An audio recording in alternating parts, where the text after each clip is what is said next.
आज के वीडियो में हम यहाँ पे स्टार्ट करने वाले हैं हनीवेल ऑटोमेशन इंडिया के स्टॉक को डिस्कस करेंगे। अब इसकी अगर मैं बात करता हूँ तो इस स्टॉक का पहले हम चार्ट पे देख लेते हैं। इसका प्राइस है अभी कितना 37,898 और इसने लास्ट ईयर मतलब 52 वीक में हाई मारा था 53,000 का और लो मारा था 31,000 का। अब आपको ये देख के कि इतना बड़ा प्राइस देख के आपको ये नहीं सोचना कि इतने बड़े प्राइस में हम इन्वेस्टमेंट नहीं करेंगे। इस मेंटलिटी को आप बिल्कुल भी अपने दिमाग से निकाल दो कि अगर किसी स्टॉक का प्राइस कम है तो उसमें मैं इन्वेस्टमेंट करूंगा, ज़्यादा क्वांटिटी मिलेगी। तो ये सब आप अपने दिमाग से बिल्कुल निकाल देना। प्राइस कम या ज़्यादा होने से स्टॉक अच्छा या बुरा नहीं होता है। स्टॉक अच्छा होता है कि वो अभी किस वैल्यूएशन पे हमें यहाँ पे मिल रहा है, ठीक है ना। तो उसके बेस पे हमें देखा जाता है कि स्टॉक का बिजनेस क्या है और क्या ये किस लेवल पे अभी ये काम कर रहा है।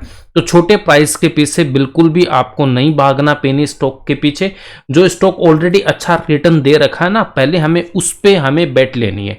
हाँ, अगर मेरे पास बहुत एक्स्ट्रा पैसा है और इस स्टॉक मार्केट पे मैं डिपेंड नहीं हूं, कुछ ऐसा पैसा जो मेरा डूब भी जाए तो मुझे फर्क नहीं पड़ता, उस पैसे को हम लगा सकते हैं। जैसे वैसे तो मैंने बोला उन समय बिल्कुल भी नहीं लगाना, जैसे वोडाफोन, येस बैंक, ये बढ़ने को बढ़ेंगे, कोई दिक्कत नहीं है, बट हम इतनी रिस्क अभी क्यों ले इनमें जब हमारे पास अच्छे अच्छे स्टॉक है। अपने पैसे को हमें सेफ रखना यहाँ इंपॉर्टेंट है, ठीक है। तो बाकी डिस्कशन मैं यहीं पे छोड़ता हूं। इसके प्राइस को लेके आपको भागना नहीं है, एक बार इसका चार्ट देख लो। अगर मान लो किसी ने 37 यहां पे कोई लगा था, मान लो 1 स्टॉक आप ले पा रहे हो इन केस, तो अगर वो 50,000 भी जा रहा है तो आपको तो प्रॉफिट यहां पे मिल गया ना 38 मान लो, और यहां पे 12 और 13,000 का प्रॉफिट हो गया आपके पास में।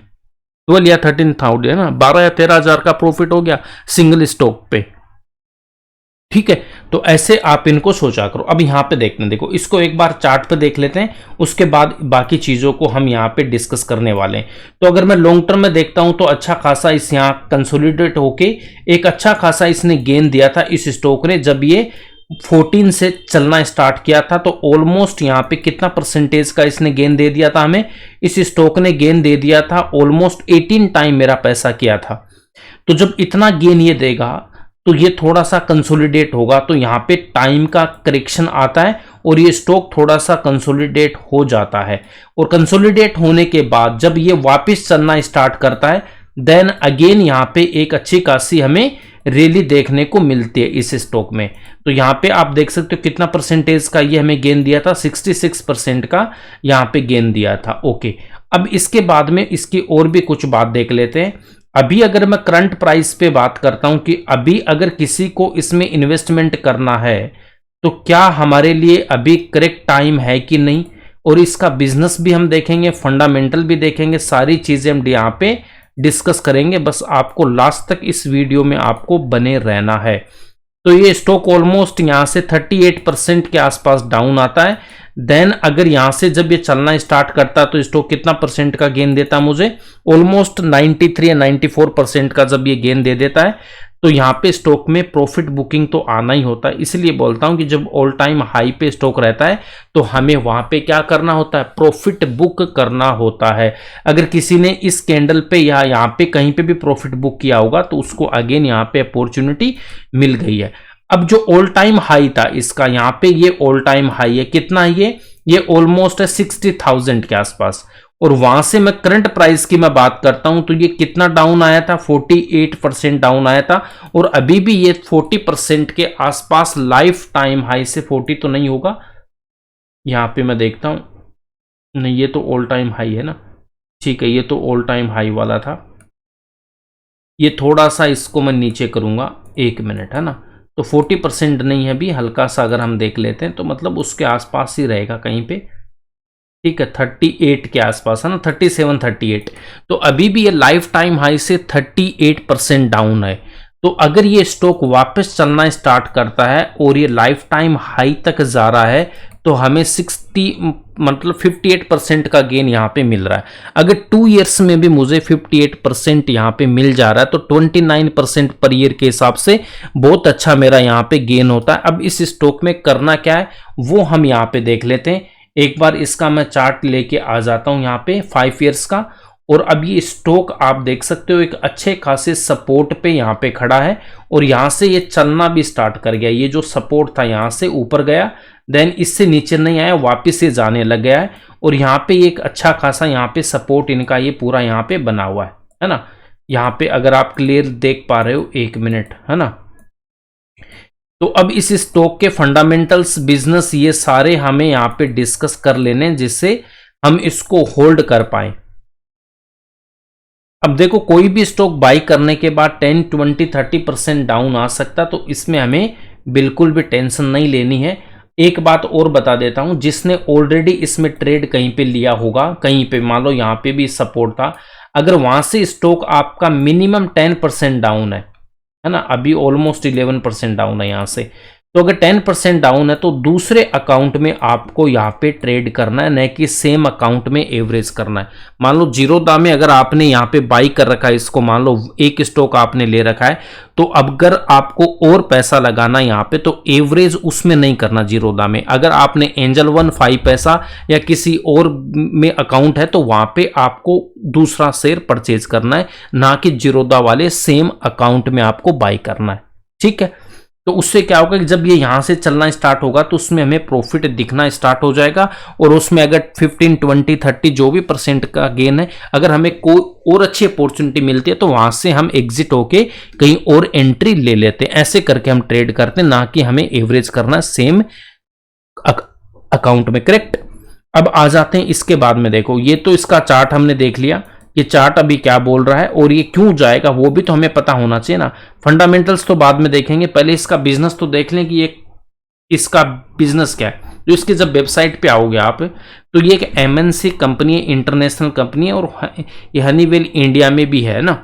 तो इनके जो मेनली बिजनेस है, कौन से सेक्टर में काम करते हैं, एरोस्पेस, देखो ऑटोमेशन है ना, तो यहाँ पे इनके ऑटोमेशन वाले काम होते हैं। एरोस्पेस में हो गया, कॉमर्शियल बिल्डिंग की सेफ्टी के लिए वहाँ पे जो सेंसर्स यूज होते हैं ना, तो इनकी जो टेक्नोलॉजी से क्या करते हैं वो बिल्डिंग स्मार्ट बिल्डिंग में कन्वर्ट हो जाती है। फिर डेटा सेंटर्स, डिफेंस में, health care, life science, then logistic and warehouses में है ना, इन सब में, मैन्युफैक्चरिंग, ऑयल एंड गैस, तो ये है ना, रिटेल एंड यूटिलिटीज, मतलब पावर सेक्टर।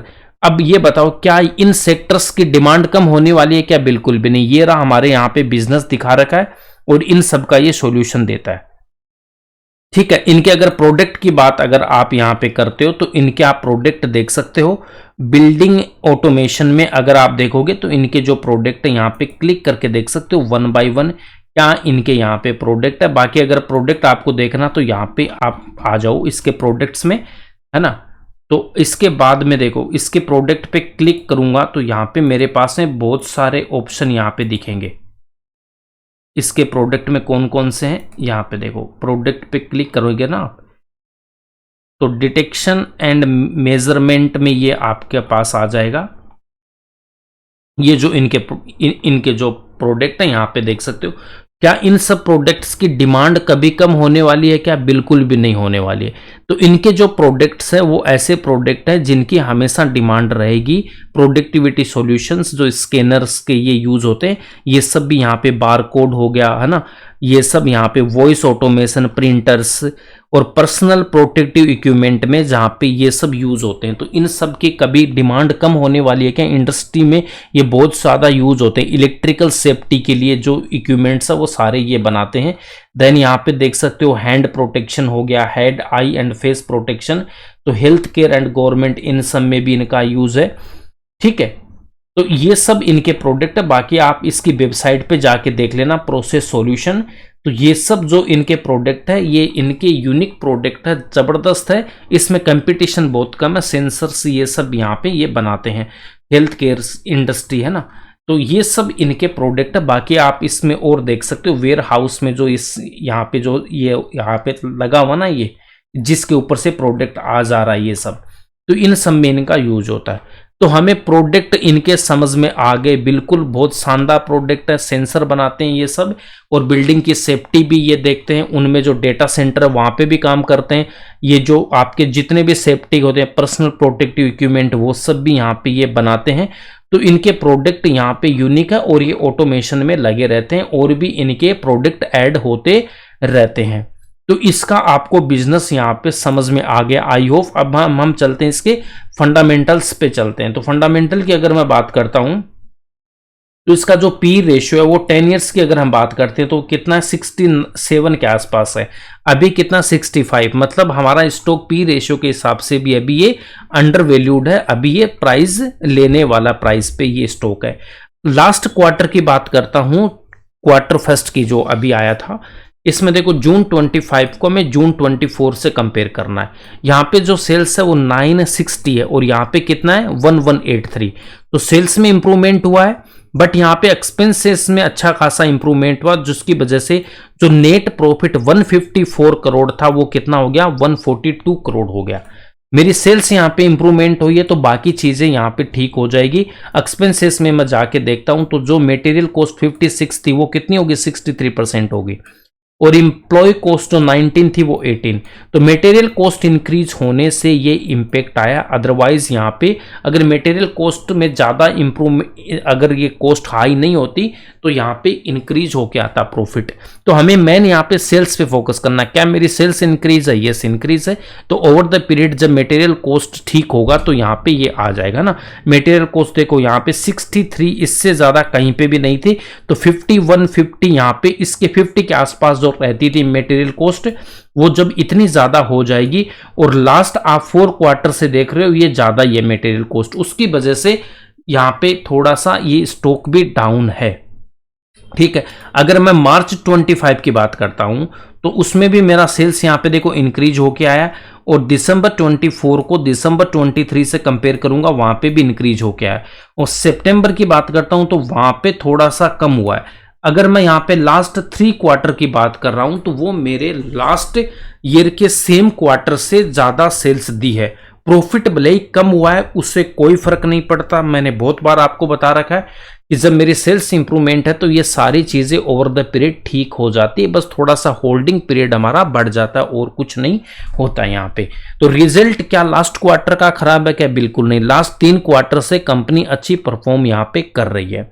अब प्रॉफिट एंड लॉस में अगर मैं बात करता हूं तो यहां से इसकी जो सेल्स है आप देख सकते हो मार्च 25 में देखो यहां पे इनकी हाईएस्ट सेल्स का यहां पे आई थी मार्च 22 के बाद इनकी सेल्स डिक्रीज हुई, फिर और डिक्रीज होती है और फिर अगेन ये हाईएस्ट एवर आ जाती है 23 में, 24 में और इंक्रीज होके आती है, 25 में इंक्रीज होके आती है। तो जो 25 में इनकी सेल्स थी लास्ट 4 क्वार्टर, ये 3 क्वार्टर तो ये थे और लास्ट 4 क्वार्टर, इनकी जो सेल्स है वो मेरी हाईएस्ट एवर है।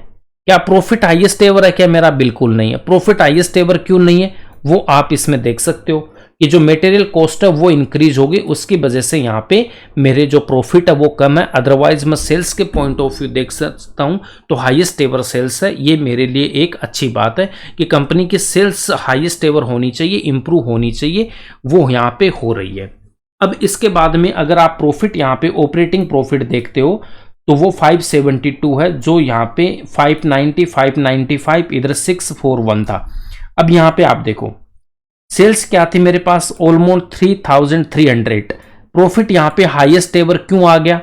इधर देखो मटेरियल कॉस्ट यहाँ पे कितना 50% है, उसके बाद देखो नेक्स्ट ईयर ही 50% रहा। ठीक है, तो सेल्स यहाँ पे कम हुई तो प्रॉफिट भी कम आया। फिर अगेन यहां पे देखो, अब मैं 23 को देखो आप, मार्च 23 में सेल्स मेरी 22 से इंक्रीज हुई है। क्या बिल्कुल इंक्रीज हुई है, बट मटेरियल कॉस्ट मेरा कितना 3% इंक्रीज हुआ है, उसकी वजह से यहां पे प्रॉफिट में कितना ज्यादा यहां पे डिफरेंस आ गया है ना। देखो अदर जो आपकी कॉस्ट है मैन्युफैक्चरिंग 1 है, एम्प्लॉय कॉस्ट जो यहाँ पे 17 था वो 18 है, वो भी इंक्रीज हो गया था 1%, बस ये इंक्रीज हुआ है। और अदरवाइज यहाँ पे ये भी 3% इंक्रीज हुआ, उससे इतना ज़्यादा डिफरेंस यहाँ पे आ जाता है। तो ये मैं कह रहा हूँ कि जब ये मटेरियल कॉस्ट यहाँ पे जो 61 दिख रही है, अगर ये 50 आ जाएगी तो प्रॉफिट तो मेरा बहुत ज़्यादा जाएगा यहाँ पे। तो मुझे बस ये देखना है कि क्या मेरी सेल्स इंप्रूवमेंट हो रही है, क्या यस हो रही है। और लास्ट अगर मैं यहाँ पे देखता हूँ कितना, लास्ट यहाँ से देख सकते हो 23 से लगातार यहाँ पे जो सेल्स है वो हाईएस्ट एवर आ रही है, 23, 24, 25 और इस ईयर भी इसकी हाईएस्ट एवर सेल्स आने वाली है। ठीक है, तो बस थोड़ा ये है। और मार्जिन जो ऑपरेटिंग मार्जिन थे इनके, वो कितने यहाँ पे देखो 16-20% के आसपास थे, 19% के, जो कम होते होते 13% आ गया। 13% इससे पहले यहाँ पे था 7 एंड 9%, 10%, 12%। तो लास्ट अगर मैं 18 से देखता हूं, उसके बाद सबसे कम यहाँ पे ऑपरेटिंग मार्जिन है। तो ये मार्जिन अगर मेरा 15 के आसपास भी रहेगा, 15 या 16, तब भी यहाँ पे अच्छा खासा प्रॉफिट में जंप देखने को मिलेगा। तो रिजल्ट खराब नहीं है, सेल्स इंप्रूवमेंट हो रही है, ओनली यहाँ पे मार्जिन और मटेरियल कॉस्ट की वजह से यहाँ पे थोड़ी सी प्रॉफिट में हमें दिक्कत हो रही है। बाकी हमेशा इस प्रॉफिट ने जो नेट प्रॉफिट है वो ऑल टाइम इसने क्या दिया, पॉजिटिव ही प्रॉफिट दिया, उसमें कोई यहाँ पे दिक्कत नहीं है। अब यहाँ पे देखो, अगर इस स्टॉक के चार्ट की बात करते हैं तो हाई इसने यहाँ पे लगाया था, कब लगाया था, ये लगाया था जून 24 में, ठीक है। तो जून 24 में आप यहाँ पे देख सकते हो, ये था मार्च, तो ये जो 24 है यहाँ पे आप देख सकते हो, इसमें जो सेल्स हाईएस्ट एवर है, तो प्रॉफिट यहाँ पे 501 आया था मार्च 24 का।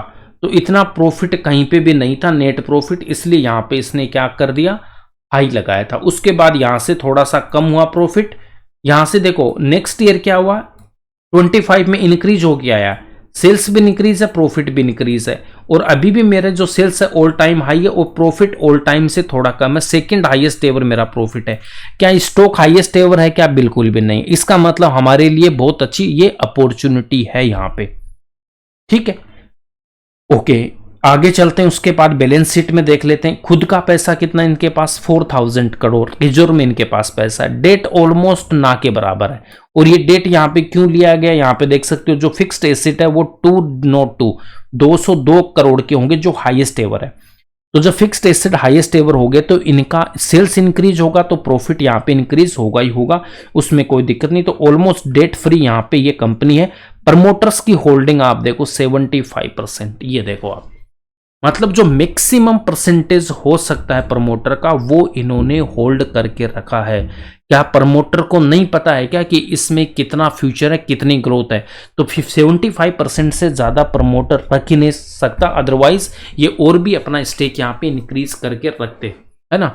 तो ये सेबी के रूल है कि 75% से प्रमोटर नहीं हो सकता। तो इन्होंने जितना मैक्सिमम अपना रख सकते थे उतना स्टेक इन्होंने रखा है। उसके बाद एफआईज ने भी लास्ट यहाँ पे इंक्रीज किया एंड यहाँ पे डीआईज का भी यहाँ पे 12.15% है, वो भी अच्छा खासा नंबर है। और पब्लिक यहाँ पे ऑलमोस्ट 10% है। और इसमें कुछ है क्या, नहीं, ठीक है। तो 90% यहाँ पे जो शेयर है वो किसके पास है, स्ट्रॉन्ग हैंड्स के पास है। तो इसमें अगर और आपको रिसर्च करनी कंपनी के बारे में तो फाइनेंशियल ईयर 25 इस डॉक्यूमेंट पे जाना, एक लंबा सा पीपीटी खुलेगा, उसके अंदर माना पीडीएफ में बहुत सारे पेज है, उनको रीड कर लेना। मैनेजमेंट क्या है, क्या इनके विजन है, सारे वहां पे आपको मिल जाएंगे। और ये आपकी यहाँ पे पीपीटी रही, इसको आप जाके देख सकते हो। लेटेस्ट में कुछ और अपडेट हो गया था तो वहां पे भी देख सकते हो। तो इन शॉर्ट बोलता हूं तो फ्यूचर इनका अच्छा है, प्रोडक्ट अच्छे हैं, ऑटोमेशन में है, इनकी डिमांड हमेशा रहेगी। स्मार्ट सिटीज जब यहाँ पे बनेगी तो ये कंपनी बहुत ज़्यादा ग्रो करेगी। जो बिल्डिंगों में सेंसर्स वगैरह यूज होंगे, सेफ्टी मेजरमेंट्स होंगे, वो यही कंपनी देखने वाली है ना। उसके बाद में ये डेटा सेंटर्स का भी बहुत है, पूरी दुनिया अभी डेटा पे ही है। तो हर किसी का अगर आपके पास में डेटा है तो अभी आपके पास में सब कुछ है। तो डेटा सेंटर भी ये सब यहाँ पे बनाते हैं। तो इनके हमने प्रोडक्ट भी देखा था, तो इनका फ्यूचर बहुत अच्छा होने वाला है। Okay, strong share holding pattern है, ऑलमोस्ट डेट फ्री कंपनी है, हाईएस्ट एवर सेल्स है और मेरा प्रॉफिट भी लगभग सेकेंड हाईएस्ट एवर है, ठीक है। और लास्ट 3 क्वार्टर यहां से इंक्रीज होके आ रहे हैं। बस दिक्कत यहाँ पे मटेरियल कॉस्ट है और उसके बाद में मार्जिन है। क्या ये टेम्परेरी इंपैक्ट है क्या? यस, बिल्कुल टेम्परेरी इंपैक्ट है। तो जैसे ये नॉर्मल होगे तो प्रॉफिट अचानक से जंप होगा और तब तक ये स्टॉक यहाँ पे निकल चुका होगा हमारे हाथ से। तो एक बहुत अच्छी अपॉर्चुनिटी हमारे पास में, ये 60% अभी दिख रहा है। क्या इस पे हमें इसको अगर हम ट्रेड लेते हैं, क्या 60% पे एग्जिट होना है क्या? बिल्कुल नहीं होना है। क्यों नहीं होना है अभी मैं आपको बताऊंगा। इस टाइप के स्टॉक को हम थोड़ा सा लंबा होल्ड करेंगे। क्यों करेंगे इसको लंबा होल्ड? इसलिए करेंगे कि ये स्टॉक जो मेरा है फेब से यहां पे देखो कुछ ज्यादा रिटर्न इसने अभी तक दिया नहीं। अगर मैं यहां से देखूंगा, इस जो सेकंड हाईएस्ट वहां से 17% का रिटर्न होता है अगर मैं देखता हूं तो तो क्या ये यहाँ पे फेब 21 से और जब तक ये जाएगा इस ईयर के लास्ट में या नेक्स्ट ईयर, क्या 18% का गेन होगा? नहीं, यहाँ पे अच्छा खासा कंसोलिडेट हो चुका है, तो हमें थोड़ा सा यहाँ पे लंबा वेट करेंगे, थोड़ा और इसमें गेन लेंगे। ऑलमोस्ट यहाँ पे इजीली हमें 50 to 60% या उससे भी ज़्यादा उसके परफॉर्मेंस के बेस पे हम देखेंगे। फिलहाल मैं 60% के गेन की भी बात कर रहा हूँ, बट ये 100+ हमें गेन देके जाने वाला है। मिनिमम 2 इयर्स का आपको टाइम लेके चलना है इस स्टॉक में, मिनिमम 2 इयर्स की मैं बात कर रहा हूँ। बाकी इसको हम थोड़ा और होल्ड करेंगे, वो मैं वीडियो बना दूंगा जब ये लाइफ टाइम हाई के आसपास आएगा, अगेन हम इसको डिस्कस करेंगे। बट इसमें आपको अपनी पोजीशन बनाना है, नहीं बनाना है, इसमें दोबारा एवरेज करना है कि नहीं करना है। एक बात और, 3% से ज़्यादा बिल्कुल पैसा नहीं लगाना किसी भी स्टॉक में। 3% इसलिए बोलता हूं कि अगर हमारे पास में 30 स्टॉक के आसपास रहेंगे पोर्टफोलियो में, तो अगर 1 ईयर 2 ईयर्स में अगर मान लो 5 to 10 स्टॉक ने परफॉर्मेंस नहीं दी हमारे अकॉर्डिंग, तो कम से कम 20-25 स्टॉक तो हमारे जो हमने जो टारगेट लिया वो तो आएगा। तो उस पैसे को हम कहीं और लगाएंगे तो किसी स्टॉक का टाइम पीरियड ज़्यादा हो सकता है, हमें बिल्कुल भी नहीं आइडिया रहता कब ये स्टॉक ऊपर जाने वाला होता है। ये सब ऑपरेटर के हाथ में रहता है। आप क्लियरली यहाँ पे देख सकते हो, जब स्टॉक ये चलना स्टार्ट किया तो यहाँ पे देखो ग्रीन कैंडल्स देखो कितनी कितनी बड़ी बनी है।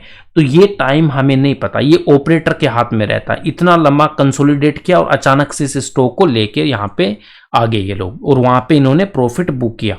ठीक है, तो ऐसे हमें इसमें काम करना होता है, स्मार्ट तरीके से हमें ट्रेडिंग करनी है इन सब स्टॉक्स में। तो आपको अगर कोई भी इसमें बाई सेल होल्ड जो भी करना है, अपनी रिसर्च के बेस पे पोजीशन बनाना है। मेरा जो व्यू था वो मैंने यहाँ पे आपको बता दिया है। ठीक है, आई होप अगर आपको वीडियो अच्छा लगा तो लाइक करना, शेयर करना, और इस चैनल पे नए हो तो प्लीज सब्सक्राइब जरूर करना है। एक बात और बता देता हूं आपको, अगर कल को ये स्टॉक इन केस फिर से इस रेंज में आ जाता है, डाउन आ जाता है, कोई दिक्कत नहीं है। तो यहां से ऊपर जा रहा है तो अच्छी बात है, अगर थोड़ा सा डाउन आके नीचे जा रहा है तो हमें इसको होल्ड करना और कुछ नहीं करना है। और किसी ने बहुत ऊपर कहीं पे भी ले रखा है और पैसा लगाने का नहीं है तो बिल्कुल टेंशन नहीं लेनी है, सिंपल इसको होल्ड करके बैठे रहो, आपको आराम से एग्जिट ये देगा। लॉस में ऐसे स्टॉक को बेचने की कभी भी गलती मत करना। ठीक है, तो मिलते हैं नेक्स्ट वीडियो में एक नए स्टॉक के साथ। Thanks for watching this video.